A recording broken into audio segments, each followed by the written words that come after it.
কাশ্মীর সীমান্তে উত্তেজনা যেন থামছেই না। টানা অষ্টম দিনের মতো ভারত ও পাকিস্তানের সীমান্তে চলছে গুলি বিনিময়।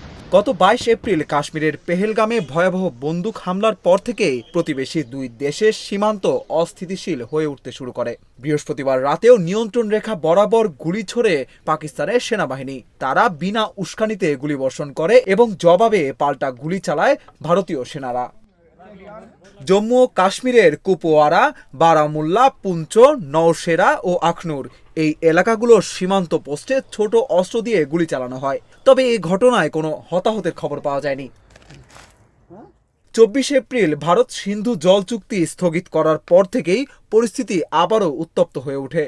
সেদিন রাতেই পাকিস্তান সীমান্তে একাধিক স্থানে গুলি ছোড়ার মাত্রা বাড়ায়। মঙ্গলবার তারা পারগওয়াল সেক্টর পর্যন্ত গুলি বর্ষণের পরিধি বাড়িয়ে দেয়।